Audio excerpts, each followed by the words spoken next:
अस्सलाम स्टूडेंट्स, आज हम एक और लेक्चर पढ़ने जा रहे हैं। फर्स्ट ईयर बायोलॉजी चैप्टर 5 का है लेक्चर नंबर 6। तो देखिए, पिछले लेक्चर में हमने स्टार्ट किया था 5 kingdom system of Robert Whittaker. तो उसको हम पहुंचे थे किंगडम मोडेरा हमने डिस्कस किया था, किंगडम प्रोटिस्टा, फिर हमने किंगडम प्लांटी को डिस्कस किया था। आज हम डिस्कस करेंगे उसी रॉबर्ट विटेकर 5 किंगडम से चिकर रिमेनिंग जो किंगडम्स रह गए थे। एक था हमारे पास kingdom fungi and kingdom animalia. तो ये हमारे पास किंगडम है total 5 kingdom system, kingdom monera, kingdom protista, kingdom plantae and kingdom fungi and kingdom animalia. तो इनमें से ये 3 हमने डिस्कस कर लिए थे पिछले लेक्चर्स के अंदर, और आज हम डिस्कस करेंगे किंगडम फंजाई को और किंगडम एनिमेलिया को। तो फंजाई के लिए हमने सबसे पहले जब किंगडम स्टार्ट किया था तो हमने 2 टर्म डिस्कस की थी। एक हमने कहा था कि अब्जॉर्प्टिव हेटेरोट्रॉफ एंड इंजेस्टिव हेटेरोट्रॉफ, तो काफ़ी डिटेल से हमने उसको डिस्कस किया था। तो अगर हम फंजाई की बात करें तो फंजाई क्या होते हैं? These are the absorptive heterotroph. Absorptive heterotrophs कहते हैं हम ऐसे एनिमल जो अपनी खुराक खुद बना तो ना सकें, लेकिन दूसरे के ऊपर डिपेंड करें, और दूसरे के ऊपर डिपेंड ऐसे करें कि अपनी बॉडी से इंजाइम को बॉडी से बाहर से क्रिएट करें और वहाँ पे डाइजेस्ट करें, और डाइजेस्ट करने के बाद फिर वहाँ क्या करें, फूड को अब्जॉर्ब करें। तो इसलिए इसका नाम क्या रखा गया? अब्जॉर्प्टिव हेटेरोट्रॉफ। किंगडम फंजाई को क्या कहते हैं हम? Absorptive heterotroph. तो these are the multicellular reducer. अब why it's called multicellular reducers? तो इसलिए इसको कहते हैं मल्टी सेलुलर। मल्टी सेलुलर कहते हैं देयर आर मेनी सेल्स, और रिड्यूसर्स कहते हैं ऐसे एनिमल्स जिनके पास क्या हो, बेसिकली जो किसी चीज को तोड़ फोड़ करें, डिकम्पोजिशन करें, इसलिए उसके टर्म हम क्या यूज करते हैं? These are the reducers. उसके बाद अब्जॉर्प्टिव हेटेरोट्रॉफ, जो अब्जॉर्प्शन करें, हेटेरोट्रॉफ जो दूसरों के ऊपर अपनी खुराक के लिए डिपेंड करें। तो ये मल्टी सेलुलर होते हैं, मेनी सेल से मिलकर बने होते हैं। और उसके बाद रिड्यूसर्स होते हैं, या इसको कहते हैं डिकम्पोजर्स। तो हम बैक्टीरिया को और फंजाई को हमेशा कहते हैं ये डिकम्पोजर्स हैं, जो किसी भी गले सड़े मादे को उसको कहते हैं डिकम्पोज करते हैं, उसको कॉम्प्लेक्स को सिंपल में कन्वर्ट करते हैं, और ये माहौल को देते हैं बेसिकली डिकम्पोज करके। तो हम कहते हैं ये हेटेरोट्रॉफ्स हैं, और कौन से? अब्जॉर्प्टिव हेटेरोट्रॉफ्स हैं, और एज वेल एज क्या हैं? रिड्यूसर्स होते हैं। क्या? किंगडम फंजाई के एनिमल्स। तो ये एक आपके सामने एक मशरूम है बेसिकली। तो ये इसके ऊपर इसकी कैप होती है, ठीक है, इसको कहते होते हैं हम पाइलस, ठीक है, और ये इसकी क्या होती है? स्टाइप, डंडी को कहते हैं बेसिकली, ठीक है। ये इसके ऊपर गिल्स होते हैं। तो इसको चैप्टर जब 8 चैप्टर आएगा किंगडम फंजाई का, वो हम डिटेल से डिस्कस करेंगे, लेकिन इसका स्ट्रक्चर क्या होता है, फंक्शन क्या है, क्या क्या यूज़ क्या है, बस ये स्ट्रक्चर बेसिक याद रखेंगे। इस तरह की ये फंगस होती है, ठीक है। उसके बाद these are the decomposers. Decomposer कहते हैं जो किसी भी चीज़ को क्या करें? डिकम्पोज करें, ठीक है। तो लाइफ ऑन ऑर्गेनिक मैटर को कहाँ पे बेसिकली रहते हैं? ये मोस्टली ऑर्गेनिक मैटर्स के ऊपर रहते हैं जिसकी डिकम्पोजिशन करवाएंगे, ठीक है। वो सबस्टेट जिसके ऊपर फंजाई पाई जाती है उसको कहते हैं ऑर्गेनिक मैटर, जिसकी ये डिकम्पोजिशन करेंगे। मोस्टली ऑर्गेनिक नेचर होता है। सीक्रेट इंजाइम, और ये इंजाइम को अपनी बॉडी से सीक्रेट करते हैं और उसको तोड़ फोड़ करते हैं, उसको डिकम्पोजिशन करते हैं, ठीक है। और अब्जॉर्ब ऑर्गेनिक मटेरियल, और जो मटेरियल होगा जो उससे तोड़ फोड़ होगा उसको वापस अब्जॉर्ब करते हैं, इसीलिए ये कहलाते हैं अब्जॉर्प्टिव हेटेरोट्रॉफ, ठीक है। क्या कहलाते हैं? अब्जॉर्प्टिव हेटेरोट्रॉफ कहते हैं। मतलब अगर प्रोटीन्स हैं तो वो टूट फूट के ऑर्गेनिक के कंपाउंड, ऑर्गेनिक मॉलिक्यूल है, तो वो उसके अंदर अमाइनो एसिड बनेंगे, और इनको फिर अमाइनो एसिड को ये क्या करेंगे? अपनी बॉडी के अंदर अब्जॉर्ब करते हैं। कौन? फंजाई। एग्जाम्पल है इसकी मशरूम्स, मॉरल्स, यीस्ट। अब देखें, हम डिस्कस करते हैं कि जो फंजाई हैं ये multi cellular eukaryotes, multi cellular eukaryotes reducers. लेकिन जो फंजाई, जो ये यीस्ट जो आती है, ये इट इज यूनिसेलुलर। ये क्या हो जाती है? It is unicellular. तो सारी की सारी फंजाई हम कहते हैं कि क्या है? मल्टी सेलुलर है। लेकिन यीस्ट जो होती है क्या होती है? यूनिसेलुलर होती है। इसीलिए हम टर्म यूज करते हैं जो प्रोटिस्टा के अंदर एनिमल्स होते हैं, हम प्रोटिस्टा के लिए टर्म यूज करते हैं प्रीडोमिनेंटली यूनिसेलुलर यूकैरियोट्स इसके अंदर पाए जाते हैं, ठीक है। मतलब वो उसके अंदर जो पाए जाते हैं वो प्रीडोमिनेंटली होते हैं। कुछ जो होते हैं वो सारे के सारे उसके अंदर हम नहीं कहते यूनिसेलुलर यूकैरियोट, कुछ जो होते हैं हम कहते हैं कि मल्टी सेलुलर के साथ भी पाए जाते हैं, जैसे यीस्ट, ठीक है, जो फंजाई के अंदर पाई जा रही है। तो हम बेसिकली जो किंगडम प्रोटिस्टा होता है उन एनिमल्स के लिए होता है, हम उन एनिमल्स के लिए हम कहते हैं जो, या सिंपली उसको कहते हैं शेल्टर होम है दूसरे एनिमल्स के लिए, दूसरे ऑर्गेनिजम्स के लिए, दूसरे प्लांट्स के लिए, वो क्या है, एक शेल्टर होम है। जिनकी कहीं जगह नहीं बनती उसको किंगडम प्रोटिस्टा के अंदर हम पुट करते हैं बेसिकली। तो इसके लिए बेसिकली ये हम कहते हैं कि यीस्ट जो है ये है तो यूनिसेलर, लेकिन पाई कहाँ पे जा रही है, बेसिकली किंगडम फंजाई के साथ पाई जा रही है। तो बाकी सारी की सारी जो होती है मल्टीसेलर होती है, यीस्ट क्या होती है, यूनिसेलुलर यूकैरियोट्स होती है। उसके बाद आते हैं हम किंगडम एनिमलिया के अंदर। इनको स्टूडेंट्स हम मशरूम्स, मॉरल्स, यीस्ट, इनका हम स्ट्रक्चर, फंक्शंस डिटेल से डिस्कस करेंगे। आपका चैप्टर नंबर 8 है first year which is kingdom fungi, उसमें डिटेल से डिस्कस करेंगे। यहाँ पे जस्ट आपने एग्जांपल्स को याद रखना है। किंगडम फंजाई, किंगडम एनिमलिया को हम डिस्कस करते हैं। तो ये क्या होते हैं, यूकैरियोटिक मल्टीसेलुलर, ये सारे के सारे क्या होते हैं, कहते हैं हम यूकैरियोटिक होते हैं, इनमें ट्रू न्यूक्लियस होता है और क्या होते हैं, मल्टीसेलुलर होते हैं। कंज्यूमर्स, अब ये क्या होते हैं, फूड को देखें, जो प्रोक्रिया हमारा हम कहते हैं कि जो प्रोड्यूसर्स होते हैं वो क्या होते हैं, प्लांट्स कहलाते हैं, और वो ऑटोट्रॉफ होते हैं, अपनी खुराक को खुद बनाते हैं, और उनसे जो फूड को कंज्यूम करेंगे ऑर्गेनिज्म को कहते हैं हम कंज्यूमर। अब इसकी आगे फर्दर टाइप्स होती है, primary consumer, secondary consumer, tertiary consumer. ऐसे एनिमल्स जो डायरेक्टली प्रोड्यूसर से, डायरेक्टली प्लांट से फूड को लें, वो हम कहते हैं वो हमारे पास कौन से होते हैं, प्राइमरी कंज्यूमर्स हैं। फॉर एग्जांपल देखें, ग्रास होपर है एक, ग्रास होपर जो है फूड डायरेक्टली किसे ले रहा है, प्लांट से ले रहे हैं, तो हमारे पास प्राइमरी कंज्यूमर कहलाएगा। अब जो ग्रास होपर को कोई भी एनिमल कंज्यूम करेगा वो सेकेंडरी कंज्यूमर कहलाएगा। जो सेकेंडरी कंज्यूमर को टेक करेगा वो हमारे पास क्या कहलाता है, टर्शरी कंज्यूमर कहलाता है। इस तरह ये इंजेस्टिव हेटरोट्रॉफ्स होते हैं। इंजेस्टिव हेटरोट्रॉफ्स लास्ट लेक्चर में डिस्कशन हुई थी कि ऐसे एनिमल जो फूड को इंजेस्ट करें, अपनी बॉडी के अंदर ले जाएं, और उसके अंदर स्पेशलाइज्ड डाइजेस्टिव कैविटीज हों जिसकी वजह से फूड को क्या करें, डाइजेस्ट करें। जैसे हमारी बॉडी में जो फूड को हम इनटेक करते हैं तो हमारी इनसाइड डाइजेशन होती है, लेकिन फंजाई के केस में क्या होती है, आउटसाइड डाइजेशन होती है। इनमें स्पेशलाइज्ड क्या होती हैं, कैविटीज होती हैं, लाइक स्टोमक वगैरह जो डाइजेशन करता है, उसमें specialised type of enzyme secrete होते हैं, गैस्ट्रिक जूसेस सीक्रेट होते हैं जो डाइजेशन करते हैं। तो ये शो मूवमेंट, ये लोकोमोशन करते हैं, बेसिकली मूवमेंट करते हैं। लैक सेलुलोज, ऑब्वियसली अगर सेल वॉल नहीं है तो सेलुलोज भी नहीं होगा, क्योंकि cellulose is present in the cell wall, और सेल वॉल जो होती है प्लांट सेल में होती है, बैक्टीरिया में होती है और फंजाई में होती है।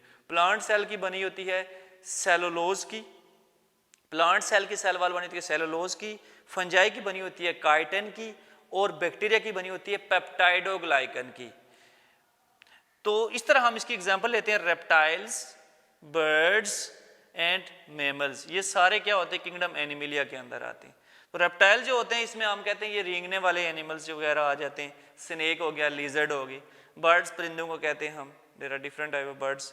और मैमल जो होते हैं ऐसे एनिमल्स जो अपने बच्चों को दूध पिलाते हैं, ठीक है, और उनकी बॉडी पे क्या होते हैं, मोस्टली बाल होते हैं। तो मेमरी ग्लैंड रखने वाले एनिमल जो है हमेशा मैमल्स कहलाते हैं, जो अपने बच्चों को दूध पिलाते हैं। उसके बाद है हमारे पास, अब ये जो 5 किंगडम सिस्टम था रॉबर्ट विटेकर का, इसको बेसिकली क्या किया गया, ये मॉडिफाई किया गया। क्या किया गया था, मॉडिफाई किया गया था। अगर हम बात करें तो कुछ साइंटिस्ट ये थे, इन पे भी एतराज कर रहे थे। कुछ लोग ये कह रहे थे कि ये जो 5 किंगडम, जो रॉबर्ट विटेकर का 5 किंगडम सिस्टम है, it is not enough for classification of the large group of animals या प्लांट्स या फंजाई। उसने कहा था कि ये इनफ नहीं है, साइंटिस्ट कहते। लेकिन जो लायन मार्गुलिस हैं एंड कार्लिन श्वार्ट्ज हैं, इन्होंने आखिरी दम तक लड़े, आखिरी दम तक उन्होंने कहा नहीं, ये हमारे पास ये जो 5 किंगडम सिस्टम है ये बेटर है, ये सारे एनिमल्स को अंडरस्टूड करने के लिए, क्लासिफाई करने के लिए ये बेटर है।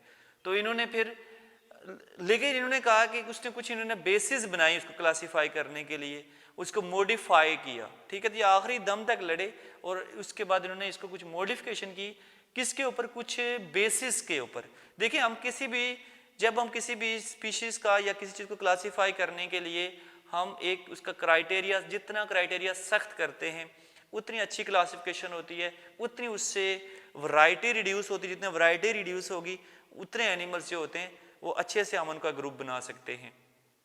तो जितना ज़्यादा उन्होंने करेक्टर हम स्टडी करेंगे स्पीशीज़ का, तो उतना हम उनको इजीली क्या कर सकते हैं, हम क्लासीफाई कर सकते हैं।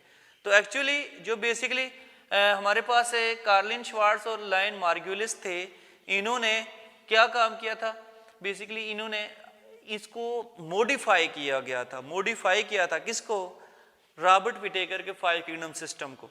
किसकी बेस के ऊपर उन्होंने इसको स्टडी किया, सेलुलर ऑर्गेनाइजेशन, सेल लेवल पे स्टडी किया इनको, ठीक है, कि कौन से ऑर्गेनिज्म प्रोकैरियोट्स हैं, कौन से यूकैरियोट्स हैं। उसके बाद मोड ऑफ न्यूट्रिशन देखा उन्होंने उसको, कि इनकी न्यूट्रिशन क्या अब्जॉर्प्टिव हेटरोट्रॉफ्स हैं, इंजेस्टिव हेटरोट्रॉफ्स हैं, या ये अब्जॉर्प्शन करते हैं या इंजेशन करते हैं या डिकम्पोजर्स हैं या जो भी हैं। तो इन्होंने मॉडिफाई जरूर किया था इसको। उसके बाद उसका जीन्स की स्टडी की थी। जेनेटिक्स के अंदर किसकी स्टडी करते हैं हम, जीन्स। जीन क्या होते हैं, जो हमारे पास एक बायोलॉजिकल यूनिट है, हेरिडिटी की यूनिट है, ठीक है, is the part of the DNA, DNA का हिस्सा होते हैं, जो वालदेन से बच्चों के अंदर मुंतकिल होते हैं, उससे कहते हैं हम genetics, the transfer of character from parents to their offsprings. अब ये जो जीन्स जो होते हैं ये किसका हिस्सा होते हैं, डीएनए का हिस्सा होते हैं, ठीक है। और हर जीन के बाद हर जीन के पास एक इंफॉर्मेशन होती है कि उसने क्या बनाना है, ठीक है, ऑर्गेनिजम्स के अंदर। उसके बाद इसने ऑर्गेनेलिज ऑफ सिम्बायोटिक ओरिजिन, ठीक है, इनके ऊपर काम किया था। इसको भी कंसिडर करके इन्होंने मॉडिफाई किया था किसको। अब सिम्बायोसिस क्या होती है, बेसिकली हम कहते हैं कि ऑर्गेनिज्म जब इंटरेक्शन करते हैं आपस में या मिलजुल कर रहते हैं, ठीक है, उसे कहते हैं सिम्बायोटिक ओरिजिन। वो कौन से ऑर्गेनिज्म है, ये सिम्बायोसिस की वजह से दुनिया में आई, ओरिजिनेटेड हुई हैं। तो हमारे पास दो ही ऑर्गेनेली हैं, एक है माइटोकॉन्ड्रिया, एक है क्लोरोप्लास्ट। अब इनको वन बाय वन हम डिस्कस करेंगे, इसको सिम्बायोटिक ओरिजिन क्यों कहते हैं, क्या वजह इसको सिम्बायोटिक ओरिजिन कहते हैं। तो इसके लिए फिर हम एक हाइपोथेसिस पढ़ते हैं जो लाइन मार्गुलिस ने प्रपोज की थी। उस हाइपोथेसिस का नाम है एंडोसिम्बायोटिक हाइपोथेसिस। क्या कहते हैं इसको, एंडोसिम्बायोसिस, सिम्बायोटिक हाइपोथेसिस या एंडोसिम्बायोट कहते हैं उसको, हाइपोथेसिस को। तो एंडोसिम्बायोटिक हाइपोथेसिस के अंदर बेसिकली इसको प्रपोज किया था, पेश किया था लाइन मार्गुलिस ने, ठीक है। इसने ये कहा था कि प्रोकैरियोट से यूकैरियोट्स कैसे बनते। देखें, प्रोकैरियोट्स के अंदर हमने डिस्कस किया हुआ है, जो प्रोकैरियोट्स होते हैं इनमें ट्रू न्यूक्लियस या न्यूक्लियर मेम्ब्रेन नहीं होती, और यूकैरियोट्स में हमने डिस्कस किया हुआ कि इनमें ट्रू न्यूक्लियस या न्यूक्लियर मेम्ब्रेन मौजूद होती है। और एक बात और भी हमने डिस्कस की थी कि इसके अंदर जो हमारे पास प्रोकैरियोट्स होते हैं इनमें डबल मेम्ब्रेन बॉन्डेड ऑर्गेनेलीज नहीं होती प्रोकैरियोट्स के अंदर, और यूकैरियोट्स के अंदर डबल मेम्ब्रेन बॉन्डेड ऑर्गेनेलीज मौजूद होती हैं। तो इस बेसिकली ये जो हमारे पास थोड़ा सा इसको डिस्कस कर लेते हैं, इतना आपने डिटेल से नहीं करना, ये सेकेंड ईयर का टॉपिक है बेसिकली, लेकिन आपको पता होना चाहिए कि एंडोसिम्बायोटिक ओरिजिन ऑर्गेनेलीज को क्यों कहते हैं हम बेसिकली, ठीक है। तो एंडो का मतलब होता है अंदर, सिम्बायोटिक कहते हैं हम मिलजुल कर रहना, मतलब कोई ऐसी एसोसिएशन बन जाए जिसमें ऑर्गेनिज्म एक दूसरे के साथ मिलजुल के रहें और उससे प्रोकैरियोट से यूकैरियोट बन जाएं। तो एक हाइपोथेसिस प्रपोज की थी लाइन मार्गुलिस ने, जिसकी वजह से प्रोकैरियोट जो होते किसमें चेंज हुए थे, यूकैरियोट्स या यूकैरियोटिक ऑर्गेनेलीज बनी थी। कौन कौन से हम डिस्कस की, chloroplast as well as mitochondria, जिनको हम डिस्कस कर रहे हैं कि इनकी सिम्बायोटिक ओरिजिन है। तो कैसे हम डिस्कस करते हैं, बेसिकली हुआ ये था अकॉर्डिंग टू दिस हाइपोथेसिस कि हमारे पास एक लार्ज बैक्टीरिया था, बेसिकली क्या था, एक बड़ा बैक्टीरिया था, या हम कहते हैं एक अमीबाइड सेल था, बैक्टीरिया था, ऑब्वियसली प्रोकैरियोट्स था, तो इसकी शेप जो थी अमीबा जैसी थी, हम इसको अमीबाइड सेल्स कहते हैं। इसने क्या काम किया कि साइनो बैक्टीरिया को इनगल्फ किया थ्रू द एंडोसाइटोसिस, मतलब उसके सेल के अंदर उसको क्या कर गया, इंजेस्ट कर गया, खा गया। तो ये साइनो बैक्टीरिया था, देखिए इसको इसने क्या काम किया, इसको इसने इंजेस्ट किया। अभी इंजेस्ट करने के बाद इसने इसको डाइजेस्ट नहीं किया, ठीक है, मतलब इससे काम लेना शुरू हो गया। इसने क्या काम किया कि ये जो हमारे पास क्या था, इस बैक्टीरिया को, साइनो बैक्टीरिया जो होता है ये फोटोसिंथेसिस करने की एबिलिटी होती है, इसको ब्लू ग्रीन एल्गी भी कहते हैं हम। तो ये भी बैक्टीरिया था, ये भी बैक्टीरिया था, ये छोटा बैक्टीरिया था, ये बड़ा बैक्टीरिया था। तो इसने जब इसको क्या काम किया, इसको जब इनगल्फ किया, खाया इस छोटे बैक्टीरिया को बड़े बैक्टीरिया ने, तो इसको बेसिकली इसको डाइजेस्ट नहीं किया, इसको इससे काम लेना शुरू हो गया। काम क्या लेना शुरू हो गया कि इसको इसने क्या प्रोवाइड किया, इसको फूड प्रोवाइड किया, इसको कार्बन डाइऑक्साइड दिया, वाटर दिया, लाइट प्रोवाइड की। तो इसने फिर इसको क्या, फूड प्रिपेयर करना, फूड बना के देना शुरू कर दी। तो इस तरह हम कहते हैं कि एक मेम्ब्रेन देखें इसकी थी, आपको पता है कि बैक्टीरिया की मेम्ब्रेन इसके ऊपर चढ़ गई और एज वेल एज इसकी अपर मेम्ब्रेन थी, तो ये डबल मेम्ब्रेन बॉन्डेड ऑर्गेनेलिज बन गई। और आपको पता है कि जो प्रोकैरियोट्स होते हैं उनमें डबल मेम्ब्रेन बॉन्डेड ऑर्गेनेली नहीं होती। इस तरह हम कहते हैं कि ये हमारे पास क्या बन गया, क्लोरोप्लास्ट। तो ये सिम्बियोटिक ओरिजिन है। देखें दोनों ऑर्गेनिज्म जो हैं ये एंडो हो रहा है, ये इसके अंदर रह रहा है और मिलजुल के दोनों रह रहे हैं। और एक इसकी ओरिजिन जो है हमारे पास क्या है, क्लोरोप्लास्ट की किस तरह ओरिजिन हुई थी, ये एक एंडो सिम्बियोसिस के जरिए हुई थी कि इसके अंदर जाके ये रहना शुरू हो गया बैक्टीरिया, और बाद में ये चेंज हो गया किसके अंदर, क्लोरोप्लास्ट के अंदर। क्योंकि इस सेल ने, इस लार्ज सेल ने इसको कार्बन डाइऑक्साइड, फूड, वाटर वगैरह, लाइट देना शुरू कर दी। इसके बाद इसने इसको फूड बना के देना शुरू कर दी और ये हमारे पास क्या बन गया, क्लोरोप्लास्ट बन गया। इसी तरह हम कहते हैं कि एक और हमारे पास, अब ये जो बेसिकली जो क्लोरोप्लास्ट बना, ये अगले जितने भी एनिमल्स थे, जितने भी ये लार्ज अमीबाइड सेल थे, उनके अंदर ये नस्ल दर नस्ल चलता गया, नस्ल दर नस्ल चलता गया। अगले एनिमल्स के अंदर भी ये प्रॉपर्टी पाई गई। इसी तरह अगर हम देखें तो एक एरोबिक बैक्टीरिया था। एरोबिक बैक्टीरिया ऐसे बैक्टीरिया होते हैं जो ऑक्सीजन की मौजूदगी में जिंदा रह सकें। इसको इस लार्ज बड़े बैक्टीरिया ने क्या किया, इनगल्फ किया।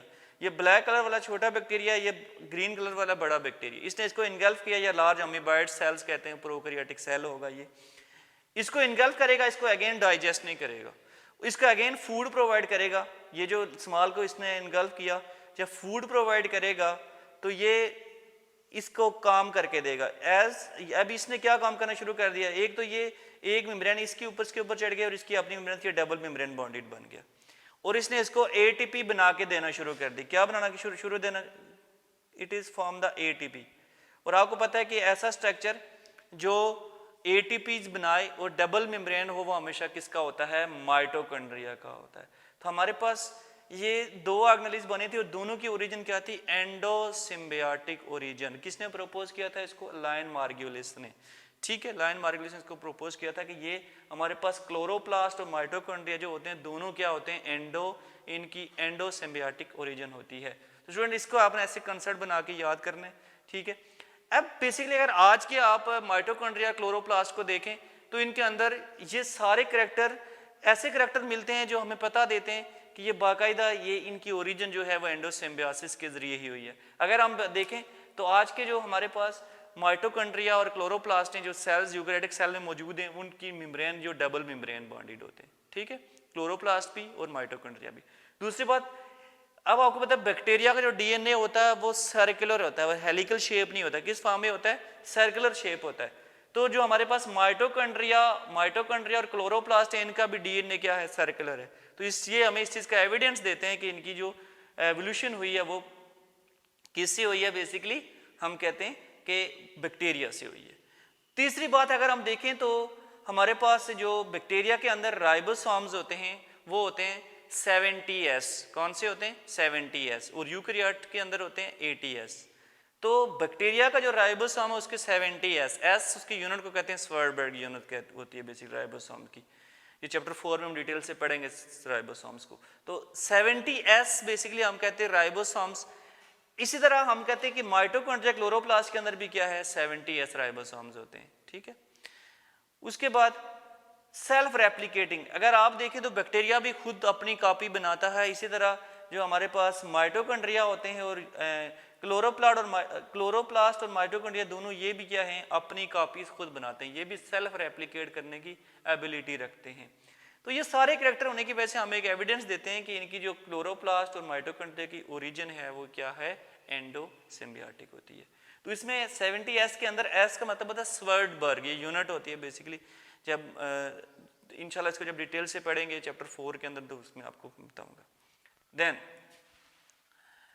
उसके बाद अगला आपके पास है what are the viruses. Viruses क्या होते हैं, तो वायरसेस से के बारे में थोड़ा सा ये सुन लें कि वायरसेस जो होते हैं हम ये कहते हैं कि ये लिविंग थिंग्स और नॉन लिविंग थिंग्स के बॉर्डर पे प्रेजेंट होते हैं। होते तो ये नॉन लिविंग थिंग्स हैं, लेकिन कुछ ऐसे करैक्टर्स ये शो करते हैं कि जो इनको मतलब ये लिविंग थिंग्स वाले खुसूसियात शो करते हैं। लाइक रिप्रोडक्शन करना, ये एक लिविंग थिंग वाली खसूसियात होती है, लेकिन होते ये ए सेलुलर हैं।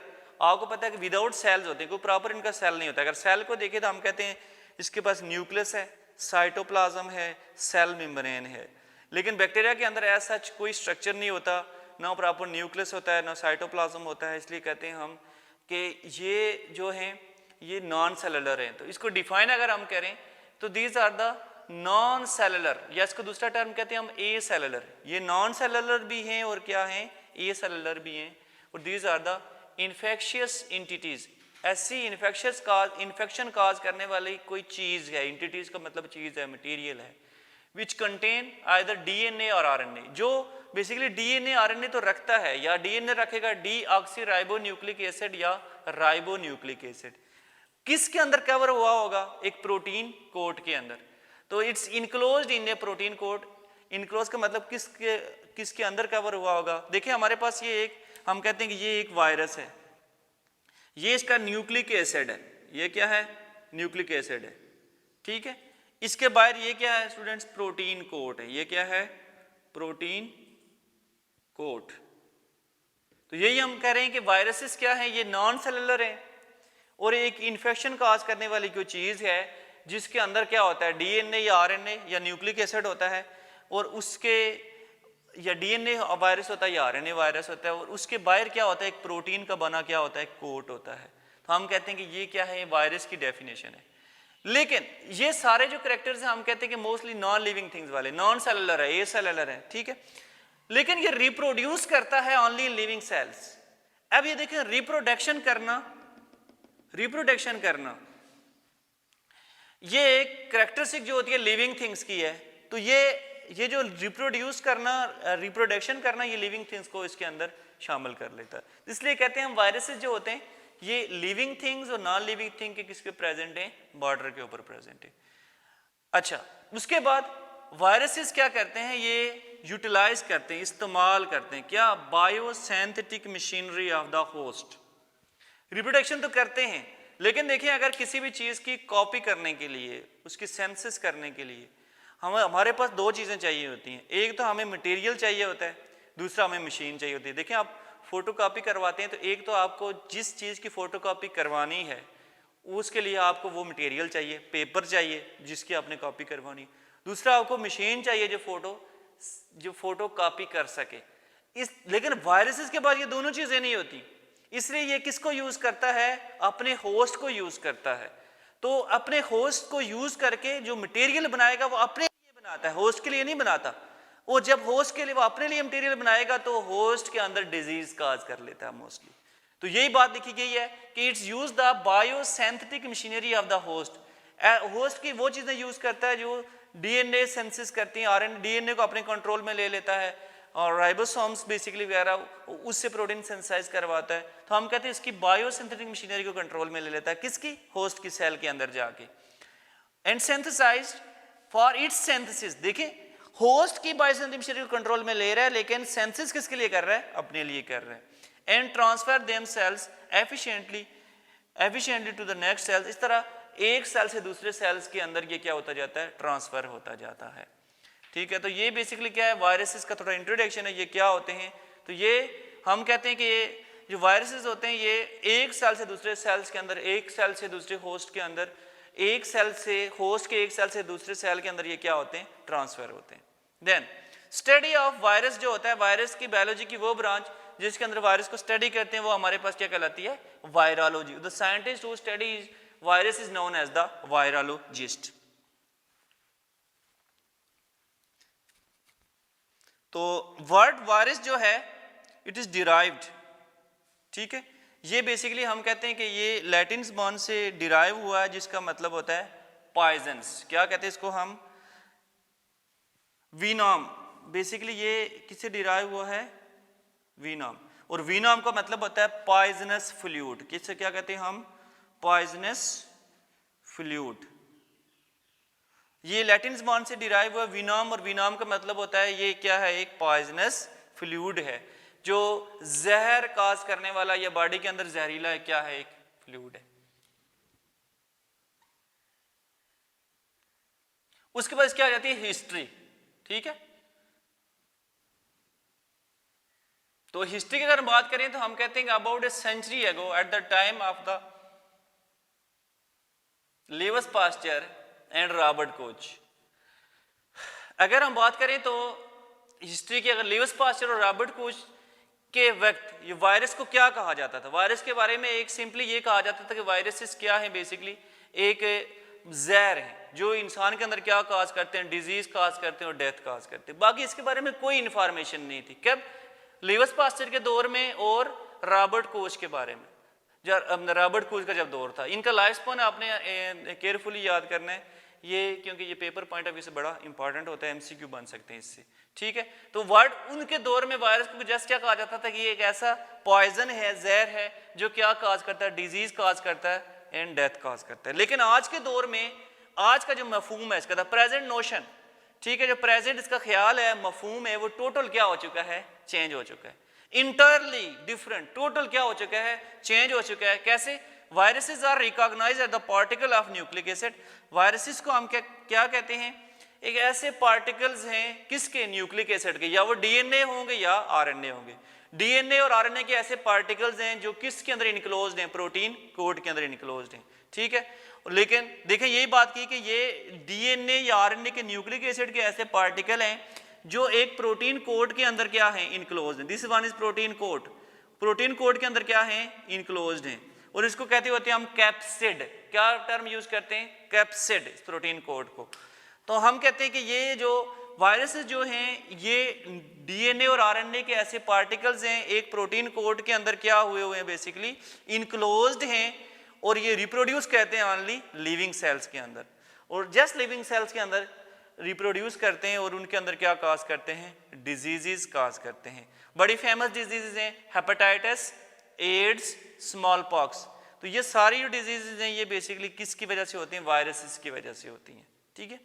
तो हम कहते हैं कि ये जो डिजीजेस हैं, हेपेटाइटिस हो गई, एड्स हो गई, स्मॉल पॉक्स हो गई, ये वायरसेस डिजीज हैं। इसी चैप्टर के अंदर हम इनको सबको डिटेल से डिस्कस करेंगे। तो आज के लिए इतने स्टूडेंट्स, इंशाल्लाह कल हम नेक्स्ट लेक्चर को डिस्कस करेंगे। अल्लाह हाफिज़।